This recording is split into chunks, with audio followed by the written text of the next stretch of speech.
Happy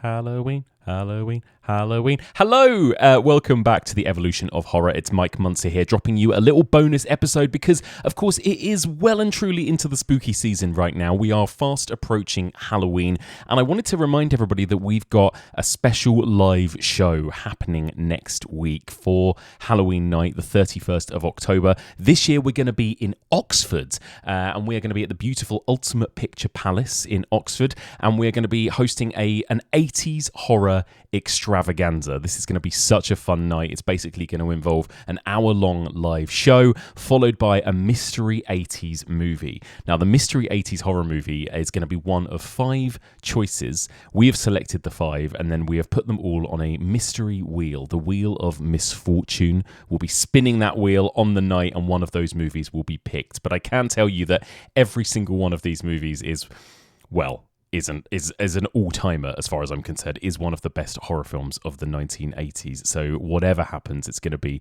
incredible. As part of the live show, me and my lineup of guests, Matt Draper, Becky Dark, and Jamie Graham, we are going to be returning to the EOH Hall of Fame. This is something that we did last year on Halloween, and we are going to continue in that tradition this Halloween. So I'm about to play you last year's Halloween show. I was joined on stage in London by Rosie, Fletcher, Dan Martin, and Reece Shearsmith, and we had a brilliant night with a live audience discussing various different categories, including Best Slasher, Best Monster, and Best Scare, each putting forward a choice and debating and deciding with the audience which picks should go into the EOH Hall of Fame. This year, as it's an 80s horror night, all of our categories are going to be 80s horror related. There's also going to be costumes involved. We're going to be giving away lots of prizes and goodies as well, so it's going to be a really fun night. And then, of course, we're going to hit the town in Oxford afterwards as well. A big student city. Halloween is a Friday night this year. It's going to be a fun one. So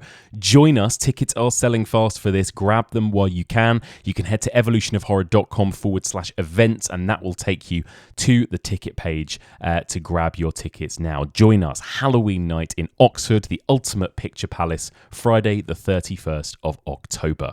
But for now, here's a little rerun of last year's Halloween show, in which, as I mentioned, I was joined on stage by legends of the horror community, Rosie Fletcher, Dan Martin, and the one and only Reece Shearsmith to pick the inaugural choices for the EOH Hall of Fame. Enjoy. Welcome to the Evolution of Horror Halloween special. Yes.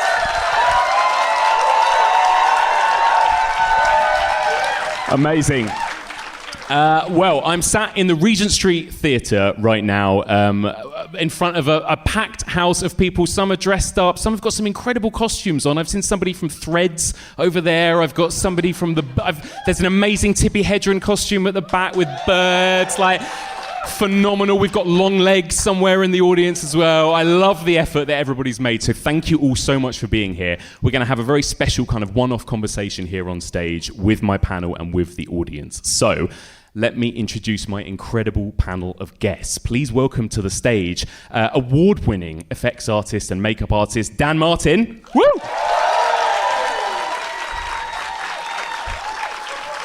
Hello. Co-editor-in-chief of Den of Geek, Rosie Fletcher. Come on up. And writer, actor, just general hero and legend, Reece Shearsmith.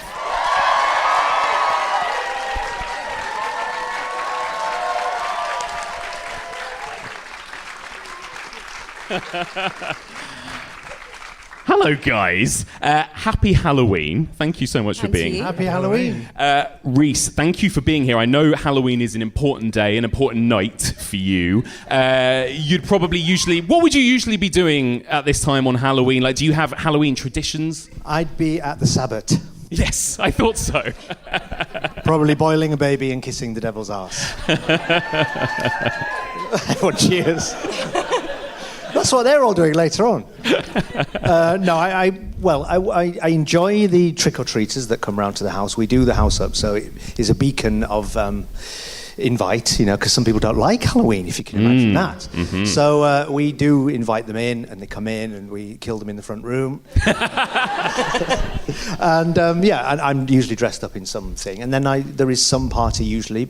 But it's been lovely tonight to come here and do this, because what more Halloween night could you get than doing this? I know. Where's Longlegs? Longlegs, put your hand up. Let me see. Oh, there she is. There she is. Looking beautiful. That is friend of the pod, Brad Hansen. He's made such an effort. Absolutely beautiful. Yeah, round of applause for Longlegs. Rosie, hello. Hello there. Thank you so much for being here. Do you have any Halloween traditions, any films that you like to watch at this time of year? Well, a film that I particularly love, which I really feel like sort of sums up Halloween, is Trick or Treat. Oh, yeah. Which is the anthology film. And I think it's kind of a snuggly film. It kind of embodies all the different wonderful things. And it's sweet and lovely, and people get poisoned and loads of kids die. And it's just really, it's a beautiful movie. So I love to kind of cuddle up with that. It's so good, isn't it? And there's something about an anthology film as well. I really love that. Do you know what? I love an anthology film, Yeah. Dan, hello. Hello. Thank you for being here. You're usually busy scaring or grossing us out as audience members with what you do, but is there anything that you like to watch or anything that you like to do on Halloween? We used to do parties pre-lockdown and haven't really got back into the tradition now, which is a bit of a shame. And I kind of liked being able to take a day off from... Yeah. Because I would do a costume contest and then it would feel like cheating if I took part, so I got to not work. Yes. But as far as watching goes, for a long time I used to watch Bad Taste. Oh, that's good. That's a good one. Because it's never not funny. Yeah. And it's also nice and gross. Well, also, Dan...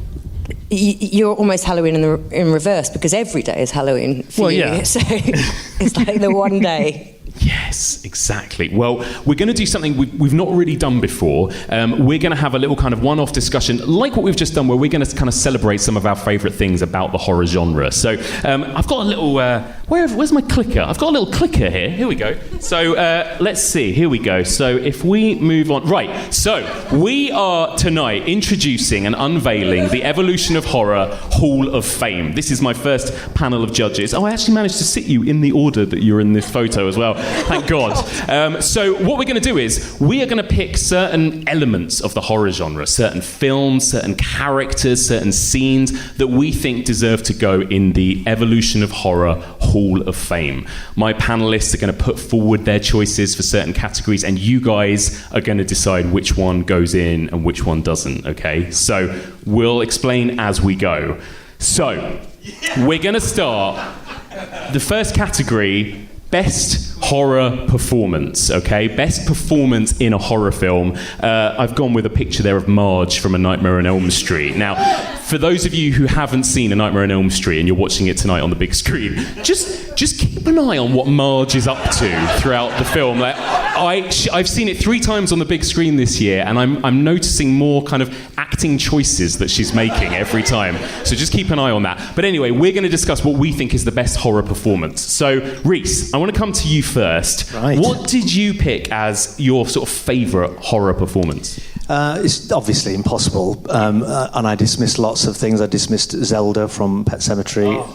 Brilliant, of course, and lots of great creepy moments. Benjamin Christensen from Haxan playing the devil. But I went for, and possibly you might get a boo, but I think it's right. I went for Jack Nicholson in The Shining. Oh. Excellent choice. Perhaps an obvious choice to make, and a controversial one, of course, because Stephen King didn't like it and he's mad from the start and blah, blah, blah. We all know those arguments. However, I just think him in this part, it is so scary. But yes, I mean, I suppose you could think he's mad from the start, but there is a lid on it. I was going to say, do you agree with those criticisms that it's too big too early? No, not really. I mean, it is Jack Nicholson, but I like the fact that he's sort of twinkly in it and only gets worse and worse. And he's so scary and horrible to Shelley Duvall, of course. And that scene where she comes in and he's typing, and when I'm typing, I'm doing. I never not watch it and wince at the horror of the relationship breaking down. And I do feel, in a way, that there is that element that's in the book and people argue is not in the film, that you do get that sense that it's not Jack Torrance, it is the Overlook. And I feel like that, there are instances in the film where you do feel it's the building itself, the evil of the building taking over him. And that is what you want to feel. And I think that's great. And it's the great tragedy of the book that it's not him, it's the house, and he's doing this to his family against his will. He's being possessed. So I would say it's that, and of course when you build to the crescendo of here's Johnny, and it's sort of in our minds now like it's never not been there, but think about seeing that for the first time, and when the first time you did see it, it was so savage, the way the camera slams across every time that door goes across, and he's great in it, and I just think it's one of the great performances. The brilliant scene when he's with Grady in the toilets. Oh my God. Mr. Grady. And I just really, I could watch it forever. It's one of those films like Theatre of Blood or The Jaws, where if it comes on 2 minutes in, 45 minutes in, 2 minutes to the end, have to watch it. So I think the more I watch it as well, like I think you're struck by the kind of the big moments towards the end, and then the more I watch it, I'm more freaked out by those little microaggressions. Absolutely, yes. Like driving at the beginning or the typewriter. Those are the moments when you he turns, when he realises on the bed that he said about the mum saying that, and he's just talking about that little quiet talk with Danny. Yeah. And you can just see him turning, or his eyes sort of glaze over. It's brilliant. I think it's a really good, skillful, deft, low-key performance in some places, and I think it gets overridden by the argument about the bigness of him, but I would put forward Jack Torrance. Love Jack that. Nicholson. Excellent first choice. Excellent. Okay, we're going to come to Dan next. Dan, you've got an interesting choice. Give us your choice. Yeah, when we were in the lobby beforehand, we were not comparing notes, but feeling each other out for it. And Rosie said, have you chosen something really esoteric? And I think this is the one that is probably the most surprising, but I 100% stand by it. I saw this movie when I was very young. It's a sequel. It's a very, very good actor in a slightly cheesy role, a reprieve of a role they've previously played. But they're doing this thing where it's a great actor playing someone who is not pretending very well. And so you've got this like two layers of performance, because you've got the invisible layer that is there, genuinely fantastic, inhabiting of the character, and then you've got this very subtle overlay that is them lying to someone in a way where they're just pitching it, so you're like, are they going to guess? Are they going to give themselves away because they're not being very convincing? And there's all these really lovely little stolen glances. It's Anthony Perkins in Psycho 3, and it's specifically Psycho 3 as well. And incredible. It's specifically the bit where the cops visit the house, and he thinks the body of his mum is upstairs. The body is upstairs rather, and he is trying to keep them out of the house because they will discover that he's back to his old murdering ways. And he's being outraged that they would even consider that he would do a murder, and he's trying to keep them out of the house, and then he is utterly shocked when the body isn't there. And then when they go back downstairs and they're outside, and the younger characters who have requested the police do this investigation are not satisfied that this guy isn't a murderer, because they know he is, and so they're being outraged at the police, and the police basically are lazy cops and they don't want to do anything, and they're like, you know what, like, it's, I'm sorry, I'm sorry we bothered you, and they're eating the ice out of the cooler, and Perkins sees the fingers and the red ice in the cooler. And you're seeing the cop talk to the kids, and they've got that going on. But then it keeps on cutting back to Perkins, who's looking at the cops, looking at them, looking at their face. Do they realise? And then occasionally being like, "Oh yeah, no, it's fine. Don't worry about it." And it gets to the point where the cop's like sucking the ice, and he's got blood in his teeth, and he's spitting out the ice water, and it's really effective performance. And Perkins, am I right in thinking he directed Psycho 3 as well, right? So he's directing that scene as well. Yeah, like you can. He's really pushing everything, like the performance-wise, he's really pushing out what he can do. It's a real showpiece. I love it. That. And that stands out to you more than anything he did in Psycho 1 and 2 even, like, specifically? Yeah, so in Psycho 1 and 2, he is an amazing actor giving an amazing performance. In this, he's an amazing actor giving two amazing performances at the same time. I love that. Amazing choice. Okay. And very good. Yeah. Very good choice.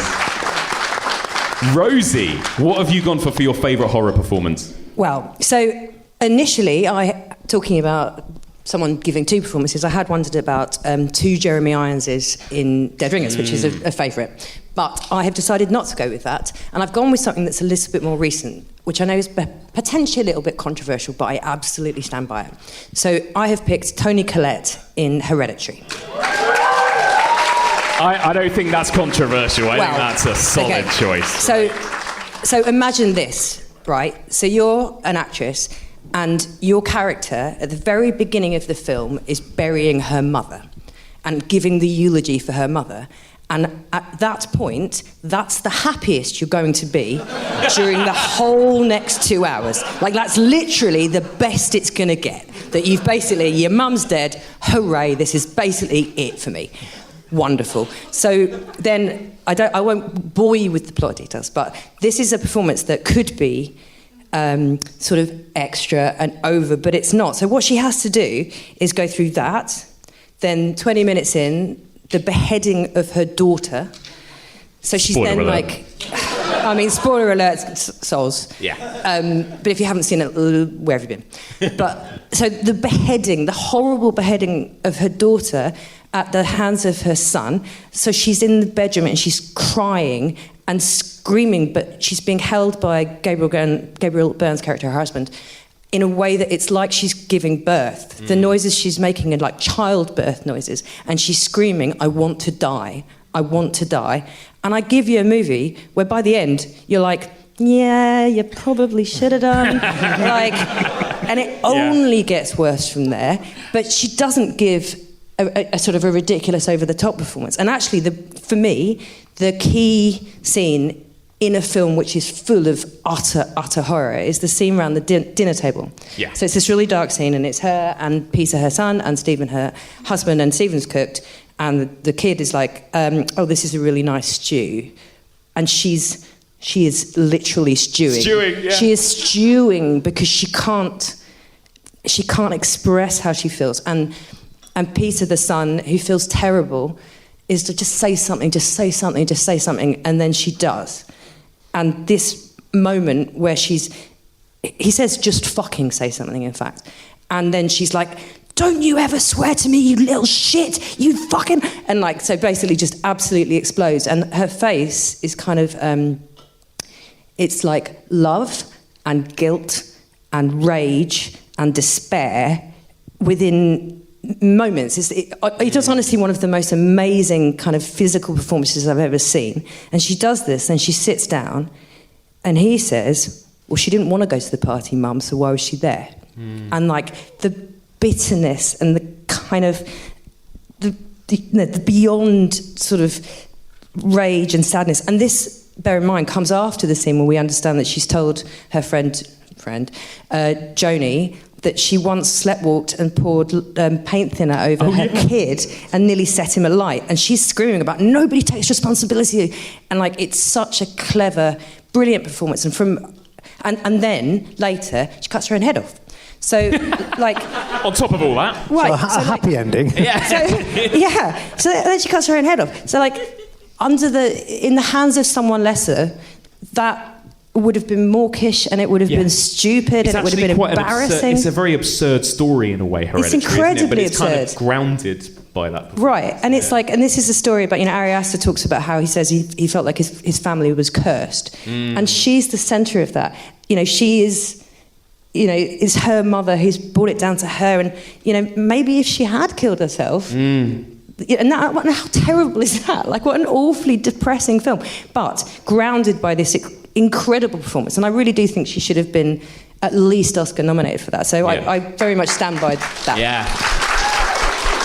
It's such a dark, bleak film. I've never gone back to it a second time, but it has stayed with me so. Yeah, so I don't think I viscerally. could bear to watch it again. It's the fact that they leave you hanging with the fact that no one knows. He just parks the car and goes to bed after the head's off.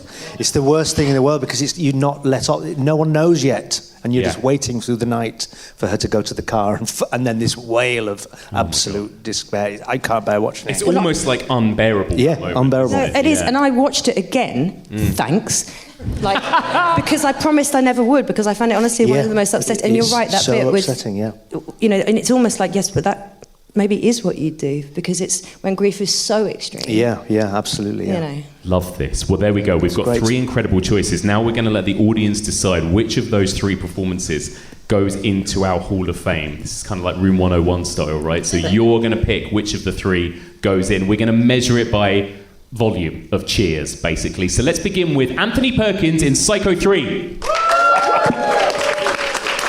Okay, what about Jack Torrance in The Shining? It's a little bit bigger. And Toni Collette in Hereditary.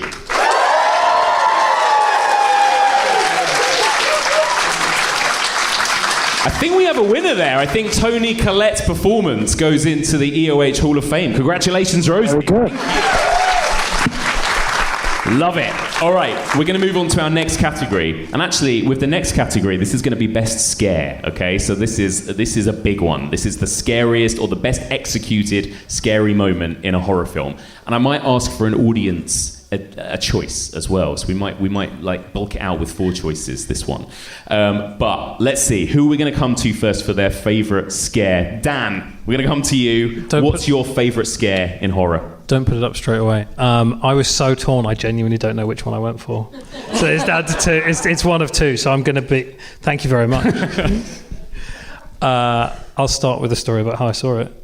Because it's like these things are, you know, as Reece said about the performance, it's so difficult to make the choice, and I think often it changes on a daily basis. But I think for the scares, it's so contextual, because you can watch an amazing film in bad circumstances and it doesn't have its effect on you, and you can watch a good film in the right circumstances and it becomes a masterpiece. This film, I think, is a masterpiece, and I watched it in exactly the right situation. I was still living with my parents. I would come up to London occasionally, and it was at the time where there were back rooms in the convenience stores in Chinatown where you could buy Asian discs that were grey imported. And I would pick up stuff based on, I know that actor or I know that director, whatever, but often I didn't know anything about the films. And this was a Japanese film that I picked up in the relatively early days of J-horror. And I'd already seen my other potential choice, which was... No one else chose it, right? I can just say it. I don't know. Oh, I don't. The other one, the one that I didn't. You might actually want to save that. I'm going to save that. Yeah. So my girlfriend at the time was round. We'd already watched another movie. It was like 1 a.m, maybe. I was like, I'm going to put another film on. She's like, yeah, fine, whatever. She fell asleep across my lap, and I watched this film on a relatively small television with like the lights dim but not off. It was not perfect watching for this film at all.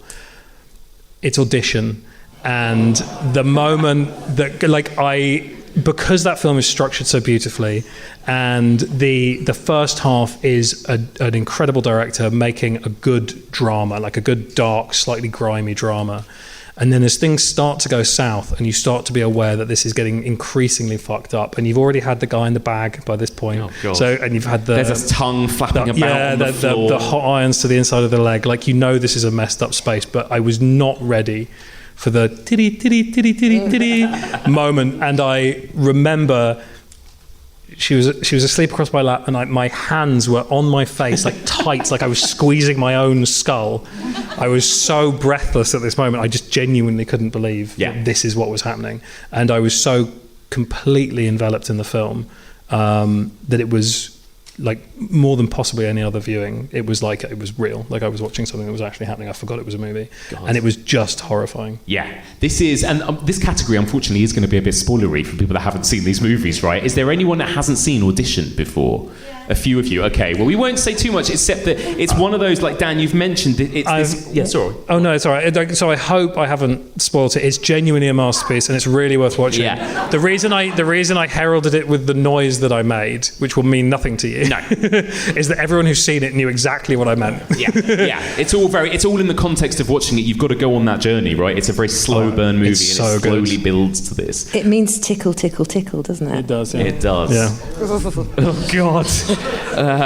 It's and this is there are different types of scares. Actually, we're going to see the different types actually even in your 3 choices, like whether it's a jump scare, whether it's this kind of more sort of uncanny sort of vibe, or whether it's something a bit more visceral, right? And this is a very visceral kind of a scare. It is visceral. It's quite a gory moment, but obviously I work in effects, and one of the things that I often find is that the more you show effects, the less you get the scare, because you're showing the audience what's happening rather than letting them fill in the blanks with their own nightmares.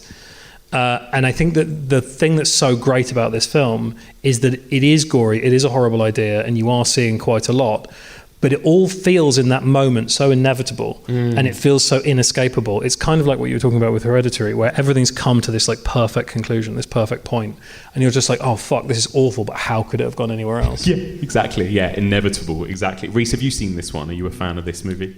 Oh yes, yeah, absolutely. Yeah, it's another one that I would find I'd be cautious about returning to. Yeah. Yeah. But yeah, it's sort of extraordinary because you do not expect it to end where it ends. Yeah, well, I'm not talking about it in case people get cross again, shout things out. But yeah, really good. It's vile and it's prolonged, which is what's sort of wince-inducing about it. I remember watching it for the first time and literally kind of squirming about in my seat. Rosie, do you remember the first time you watched this? I do. And weirdly, I wondered if you were going to pick the bag scene, because I didn't know that much about Audition, and you're absolutely right. So the first sort of act is melodrama. It's more, it's like act and a half, 2 acts. Like it's not really until the piano lessons flashback. Well, but when you see the bag move in the background, you're like, the fuck? Something's not right. Like, yeah, it's incredible, and that's a great jump scare as well. Incredible. So there you go. Excellent first choice, Rosie. Good. Round of applause for Audition. Rosie, there's a few similarities potentially here, right? And I do wonder whether my choice is your other choice. It might be, yeah. Okay. Rosie, tell us your favourite scare. Okay, so my favourite scare is the TV scene from Ringu. And holy shit. It's not a jump scare, but I would argue it's much better than that, because it basically... So I won't talk for too long, but I have a very personal relationship with this film. So in short, that scene scared me into becoming a film journalist. And that's literally true. But I'll come back to that and tell you why that scene is so frightening. So I'm assuming that most people have seen it. The beginning of Ringu is really frightening. The middle is kind of procedural mystery. And then we get to this scene. And so we understand she comes out of the well. It is inexorable, if you will. And she's coming towards the screen, and it's not okay, and it's not okay. And then she puts her bloody fingernails through the screen, and it's very gradual, isn't it? It's very gradual. It's completely uncanny. She stands up, and we see the eye, and it's just really, really frightening. But it's extra frightening because of what that film has done to the audience, and I mean to us, because we have watched. So the general gist of Ring is that people watch this video, and then 7 days later they die. But we've watched that video, but we didn't know what we were watching. So we've already seen it. So we have been tricked into becoming complicit. But also what it does is it breaks the glass screen. So we who love horror, we know that we're okay, really, because we're watching it on telly or on a cinema screen, and there's a screen between us. And so it's like, that's the difference between things being real and things being not real, which is why... Like, for example, Ghost Stories in the theatre is so incredibly effective, because even though we know it's fiction, but there is something in the room with you. There actually is something in the room with you. So, and this is a film where you're like, well, it's just a film, until it's not just a film, because she's broken the glass screen. She's broken the pact that the audience has with film.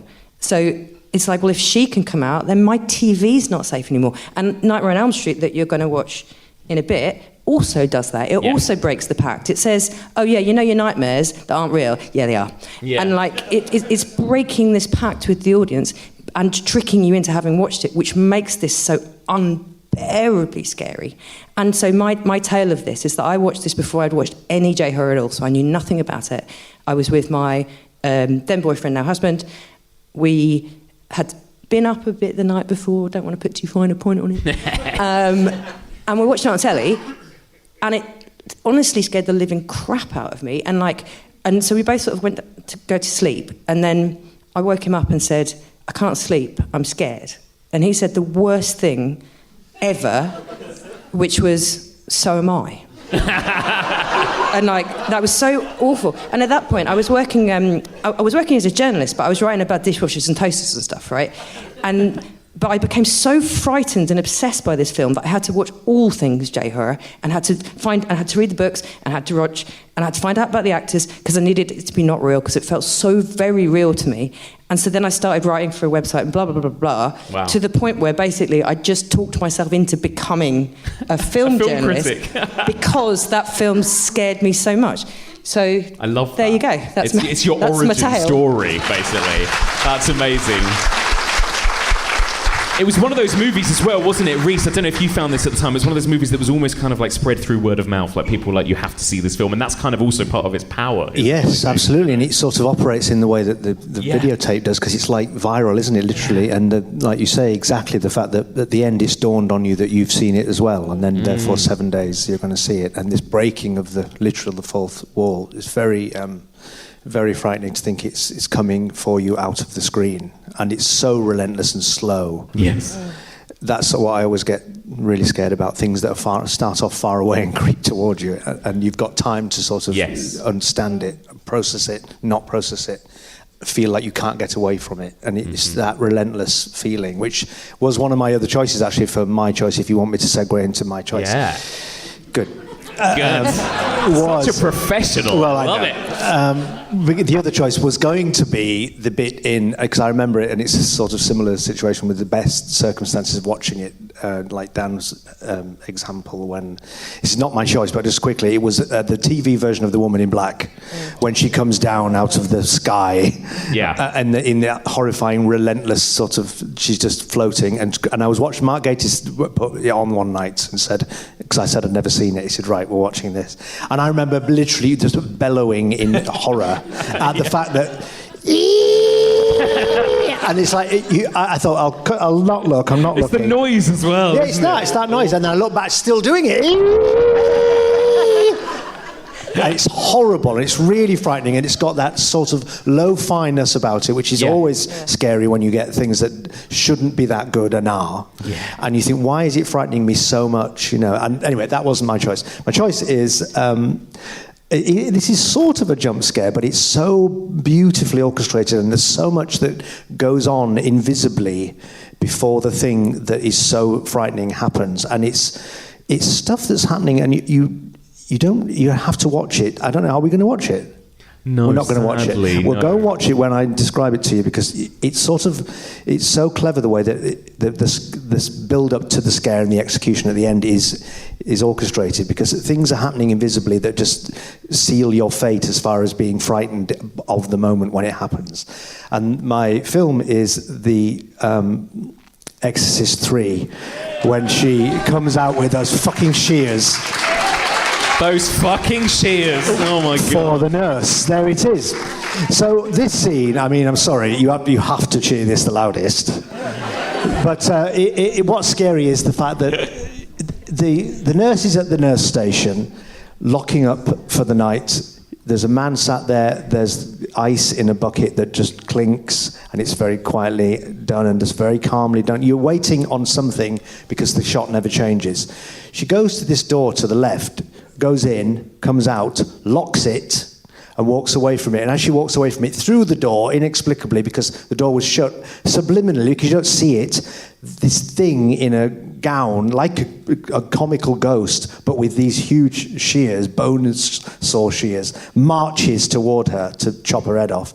And the camera zooms in, and there's this most horrendous scream. And I guess it is a sort of, it's not a diegetic noise, it's a sort of scary noise there for no reason other than to scare you. But you've heard that noise throughout the whole thing, because it's brilliantly scored, this film. It's very unsettling. There is an evil around this film, the same way as there is in The Exorcist, that I just think really permeates the whole thing. It's so horrible.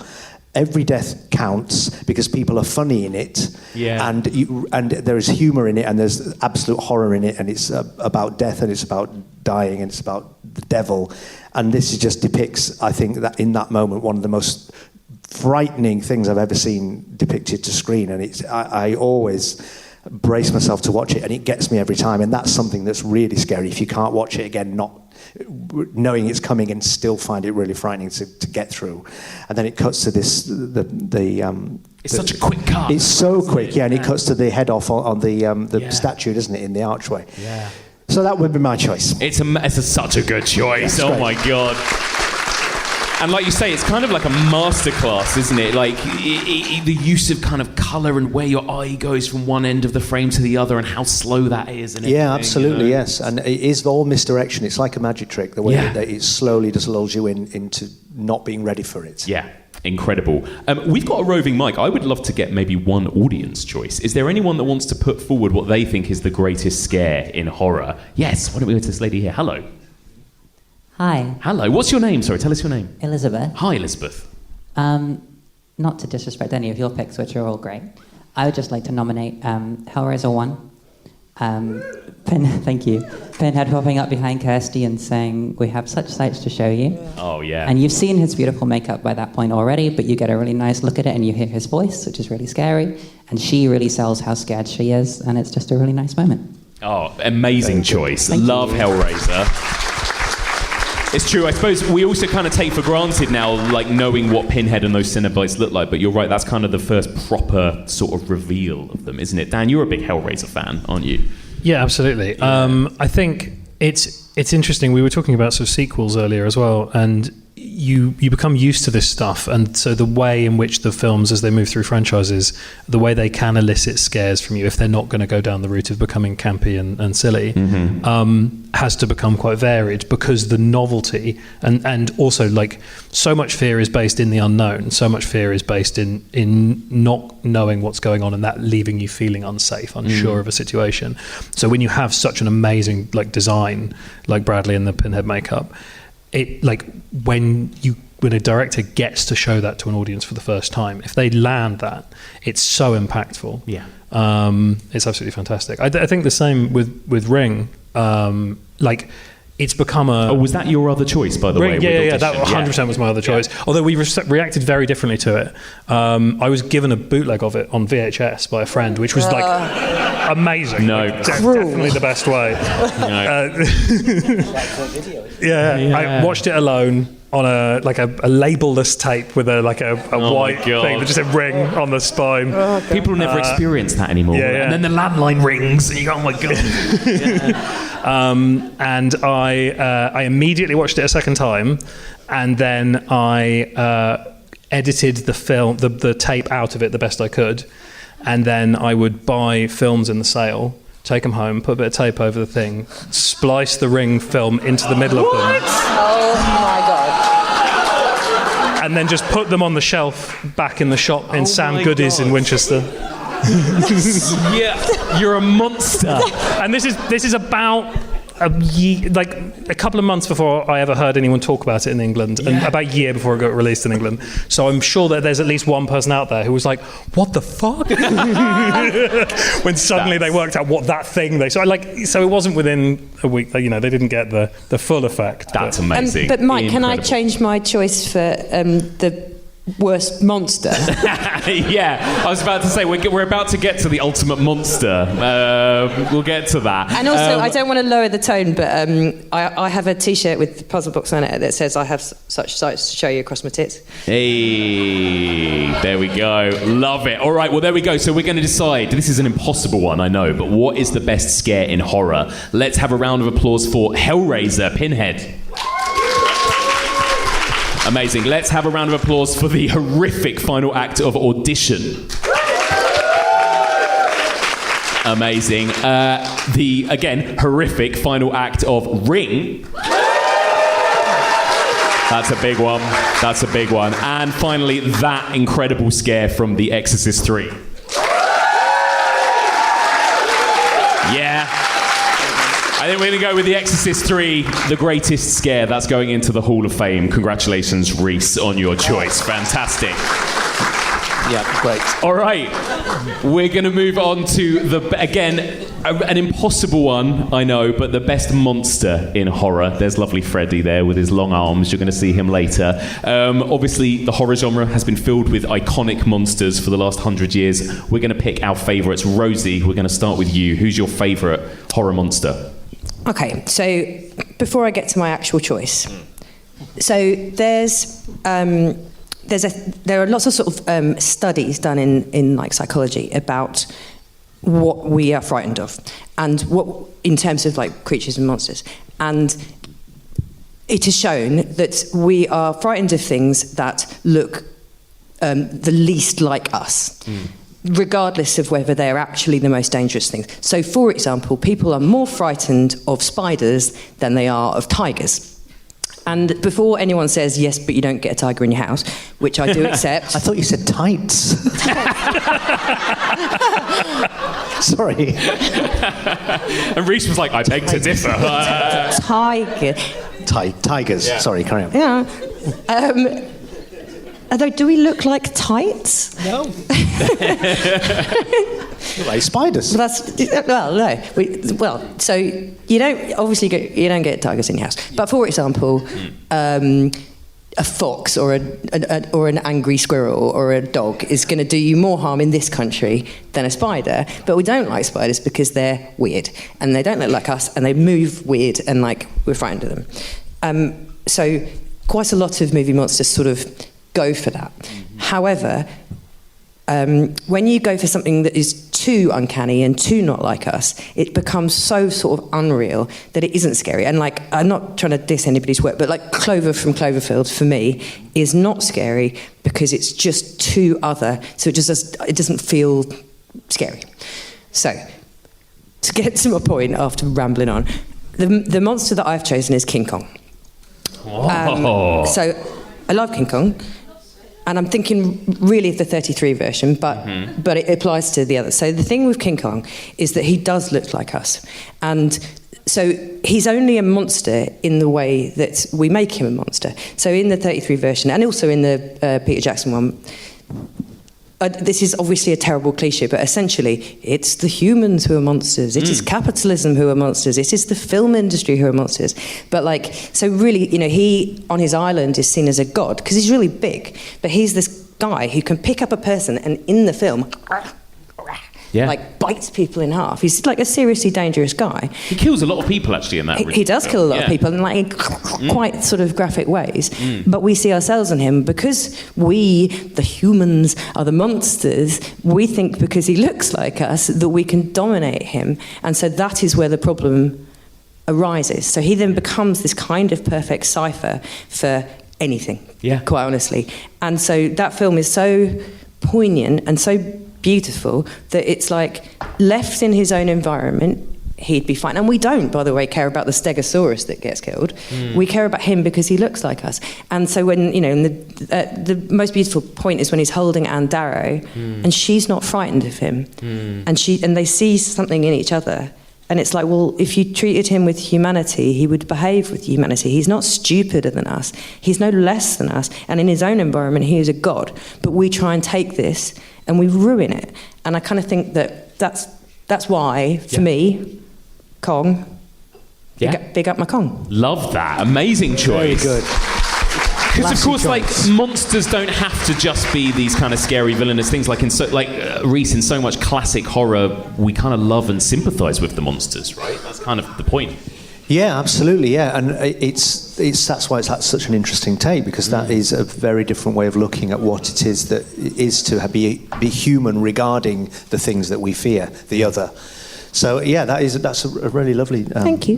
Incredible choice. Yes, great choice. Reece, let's come to you. What's your favourite monster? Again, it's classic. I thought long and hard, but in the end, I come back. I often think of things in terms of how we perceive things and how used to things we are. But then I try to think of the time and put myself into the time when they didn't exist in the world.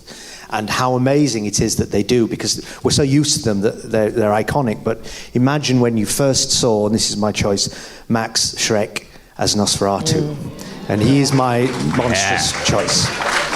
And in a way, it's... just think of the actor and the choices that, they filmed that. That wasn't just sort of captured on film, but it feels like it. It feels like I can't imagine that there was a catering table and he was there. And it just feels so spooky and so strange and other.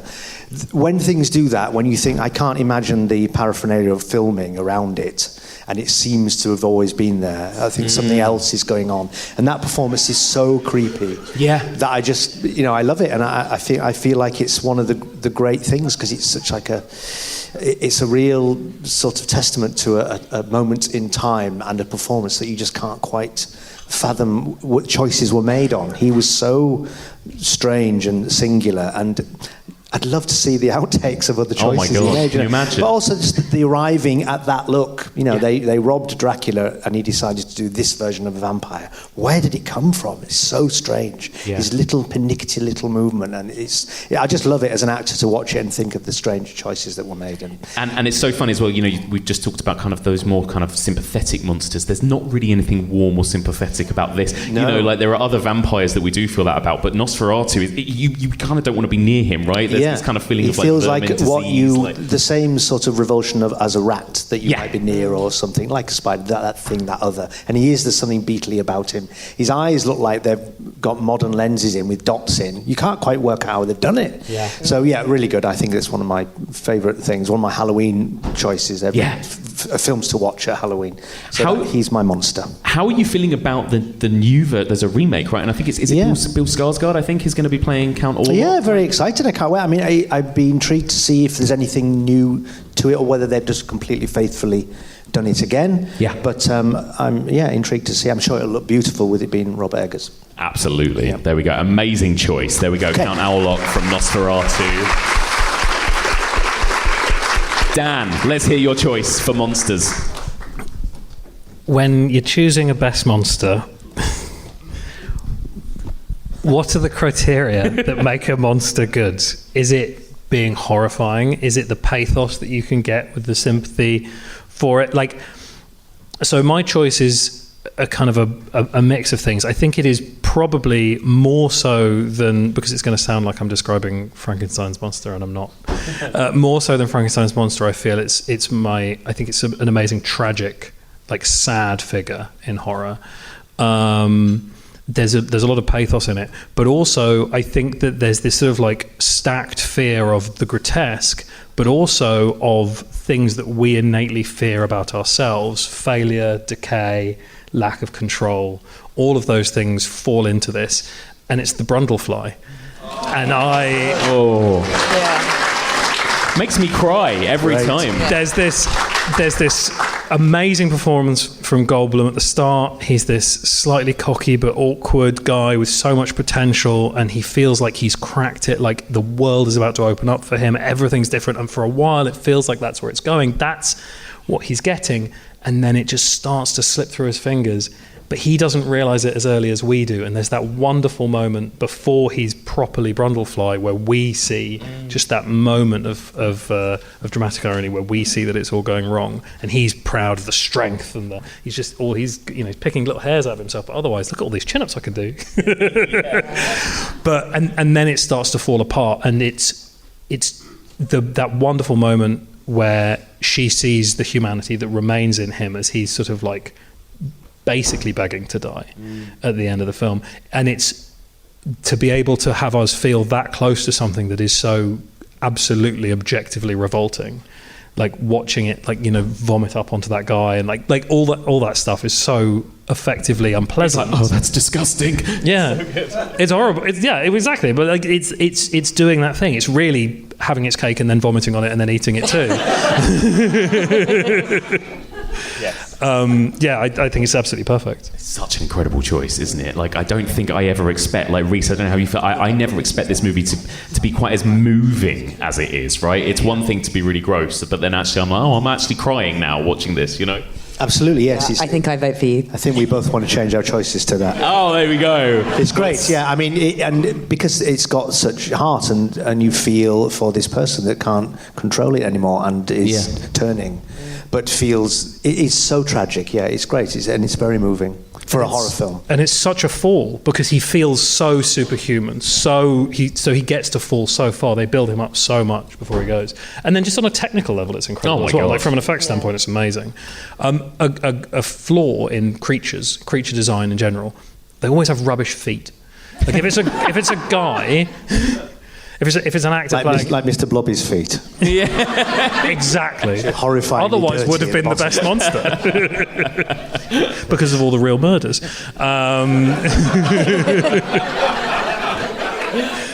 But they absolutely cracked it with the Brundlefly. His feet are great. Incredible. And it's still my go-to when I'm talking about designing a creature and how you're going to shoot it moving around. It's still my go-to for this is how you do the feet. Do you guys want to know how they did the feet for the Brundlefly? Go on. A light spoiler. So you very, very rarely see the Brundlefly's feet in shot when he's moving around, if you can also see the upper half of the body. So you have a lot of shots that kind of stop at the knee when he's moving around. And then you have a couple of shots that are full body shots where he's not walking, but you don't see him moving around, and it's because they couldn't fit like human feet inside those feet and still make it ambulatory. So the shots you see when it's walking around is actually someone lying on a sort of a diving board type construction on the front of a trolley with their arms in puppets, so that they're puppeteering it with their arms. So you've got the wrists being those backward digitigrade legs, so that they're moving, so it becomes inhuman. And by editing those two together, you get that perfect shape. Because trying to hide human feet, which are super recognizable and gross in their own right, inside a creature's feet, always, like, there are so many different ways in which it can fail, but it almost always does fail slightly. Love that. Well, there we go. What an incredible selection of monsters. We'll put it to the vote again one more time. So let's hear a cheer for Nosferatu, King Kong, and Seth Brundle, aka Brundlefly. There we go. Brundlefly goes into the EOH Hall of Fame. How lovely. We've got one choice each. Isn't this lovely? There we go.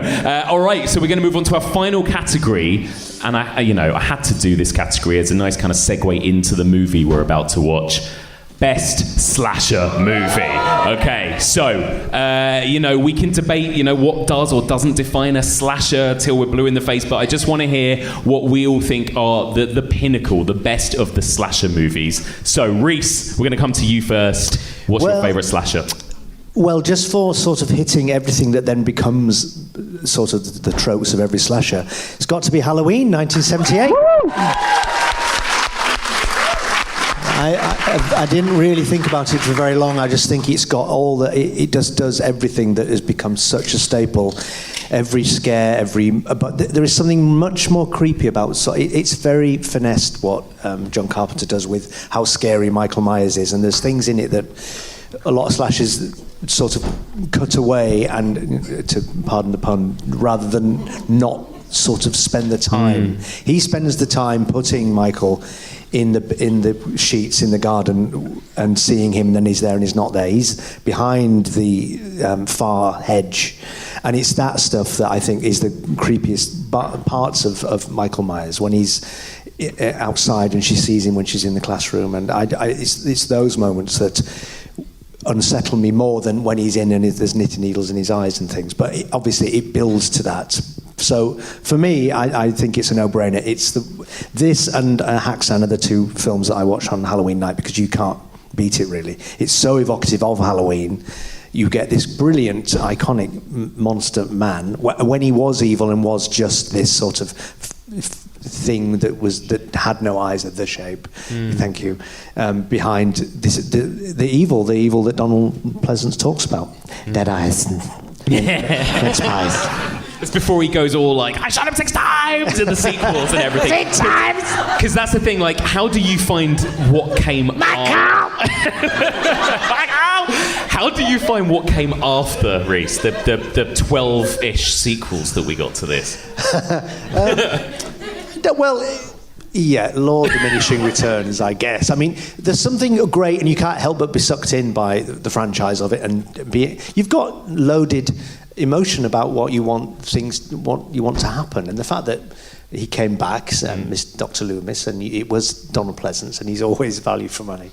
But then when it starts to become superhuman, and then you get into the fourth one where it's a cult, and they're stretching the ethos of him. I can see why they reset with 2018 version and just made it that let's ignore that and head chopping off and H2O.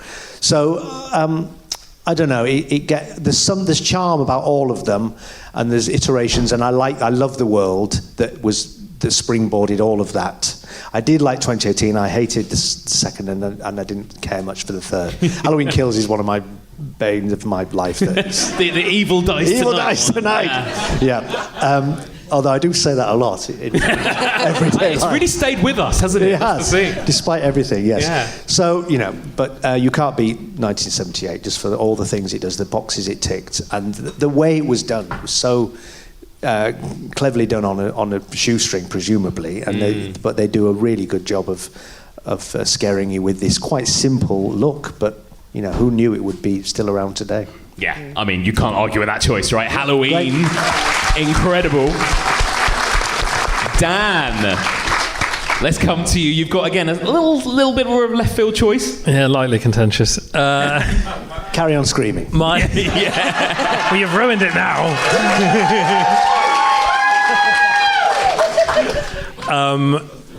I replied with, am I allowed this? I was like, you're allowed whatever you want, Dan. You pop it in. Thanks. So, are you allowed to call a giallo a thriller? Is the question. I think they're a subset of a slasher, rather. Sorry, are you allowed to call a giallo a slasher? And I think not all of them, but a lot of them are subsets of slasher. I went for Tenebrae. I think Tenebrae it was the first Argento I ever saw. I didn't vibe with it the very first time I saw it. I was quite young, and it wasn't until I watched it after I'd gone and watched like Bird with Crystal Plumage and opera and that kind of stuff. And I really, really appreciated it on that second watch. I think it plays with narrative structure really, really well, which I think works really well for something that has that slightly whodunit like thing, which is present in a lot of slashers, like who is this killer, why are they doing this, and sometimes you get the motive, like in Friday the 13th Part 1, and sometimes they're supernatural, sometimes they're not, and I like that question mark hanging over them as a genre, because it means there's, all bets are off. It could go either way. But in Tenebrae, it's almost like the first 2 acts of one film and then the second 2 acts of a different film, and spotting that transition, you don't get that the first time, so that really pulls the rug out from under you. And then the set pieces are some of Argento's best. Like, it's absolutely gorgeous, it's shot beautifully, the soundtrack's incredible, like there's nothing I don't love about it. It's so good, isn't it? Yeah. When we talked together, Dan, about this on the podcast, when we talked about the kind of the evolution of the slasher, like you wouldn't really have slashers without giallo, right? So they are kind of linked. I almost went for Bay of Blood, Twitch of the Death Knife, which is, the sort of the pre-slasher.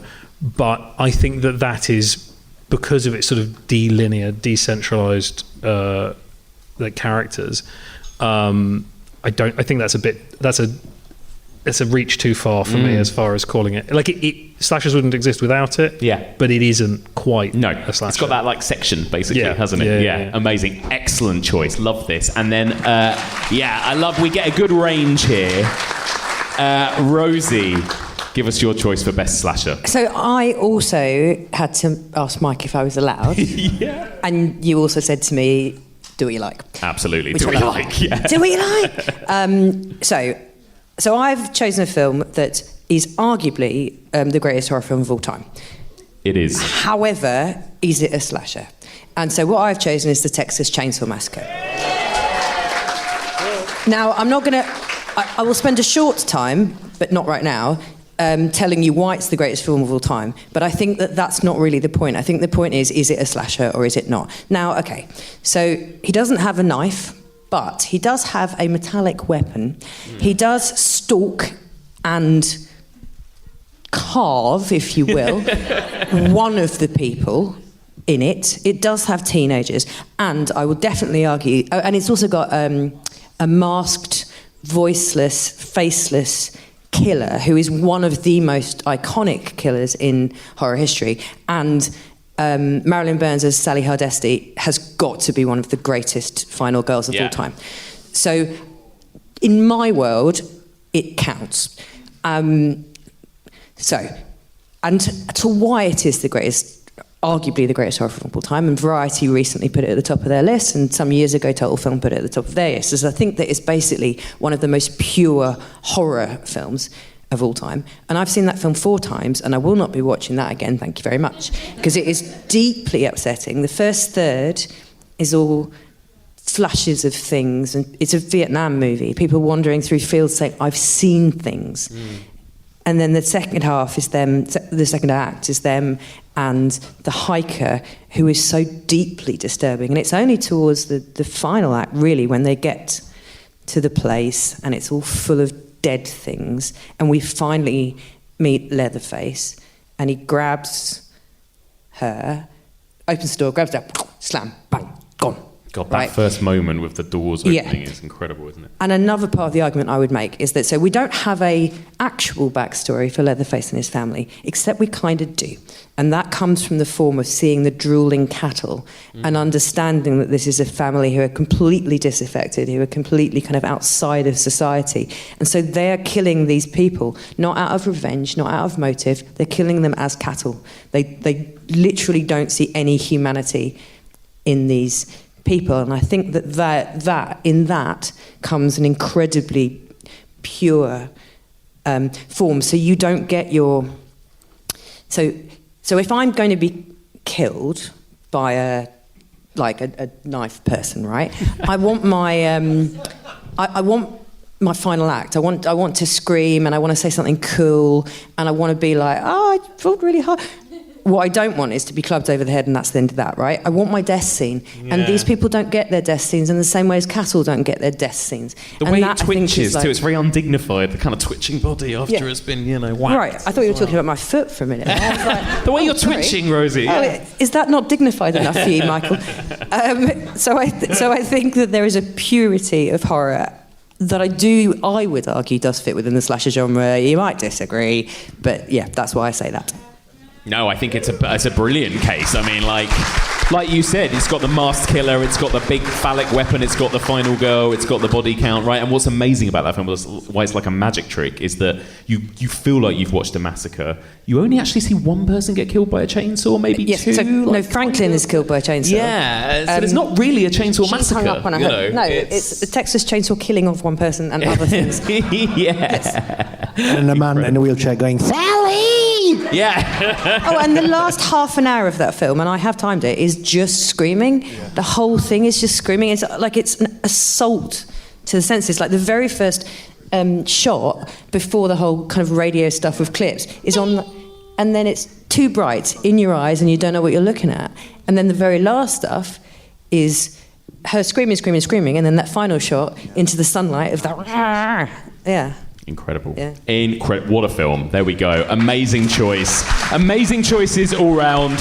So our final pick for the EOH Hall of Fame Best Slasher Movie. Let's have a round of applause for, first of all, let's go with Tenebrae. Let's go with the Texas Chainsaw Massacre.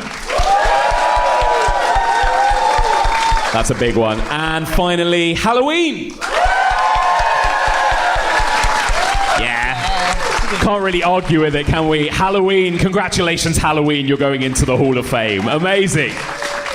Well, there we go. We've run out of time. We're going to have to wrap this up. We don't have time for any more additional questions, unfortunately. We've got A Nightmare on Elm Street starting imminently. So I just a massive thank you to all of you for being here. Thank you to the Regent Street Cinema for having us. If you haven't heard The Evolution of Horror, check us out. You can find us wherever you get your podcast. This will be a live episode that's going to drop probably tomorrow. And there's loads more discussions like this one where that came from. So thank you all so much for being here. And a big thank you to my incredible panel of guests, Dan Martin, Rosie Fletcher, Reece Shearsmith.